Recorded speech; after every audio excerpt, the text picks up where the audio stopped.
Can you give us some examples of what it might look like to create friction versus not create friction?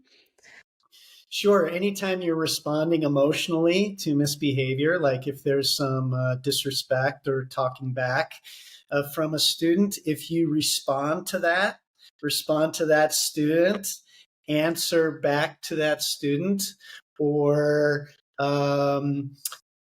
you admonish the student or lecture the student or feel yourself getting sort of that kind of emotional wanting to defend yourself and question that student and describe every reason why they're wrong and what they're doing.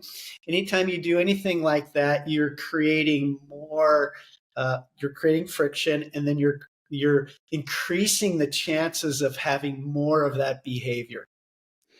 Right. So we're making the problem probably worse instead of actually better. Every single time you're making the problem worse. And this is something these kids have been on the receiving end of this sort of thing for their entire school career. And so you have to offer something different. Okay. And I'm sure there's lots of teachers thinking right now, well, some of those things are obvious. Responding emotionally, that's never going to help, right? But it's like, okay, well, if I'm not going to get on them, what am I supposed to do instead? So I'm excited to kind of dive into this with some specifics. So let's start with the easy one. I use that facetiously. What about students that are being disrespectful, either to us or to others? Right. So you always have to define in the beginning of the school year, again, before you even get to know your students, you have to define what disrespect is and what it looks like. And you want to define it in such a way that your students know exactly where that line is. And so that's has to be a rule as part of your classroom management plan. Disrespect or respect your teacher and your classmates, and then what exactly that looks like. And so you're clear about when that rule is broken, and the student is clear about when that rule is broken.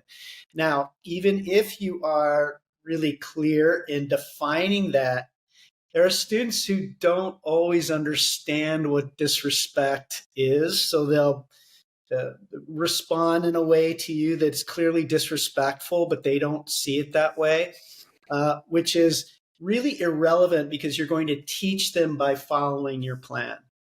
You're going to simply state you're being disrespectful and you have a warning for breaking rule number 2, rule number 3, whatever it is. And so the key is to not respond personally, but allow your classroom management plan to do its job. Be clear about this is what it is.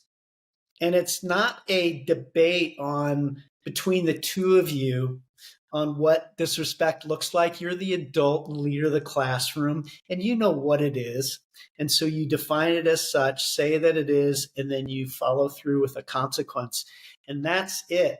And in the meantime, when you refuse to create friction with that student, the idea is that student isn't going to seethe in anger at you or to blame you, but rather is going to start reflecting on their own misbehavior. And when they do that, that's when change happens. Watch the rest of this session and others like it at the Rise Up Summit, a free online conference for Christian educators where you'll get practical advice and biblical encouragement just like you saw in this clip. It's absolutely free to attend. Simply click the link to sign up, and we can't wait to see you there.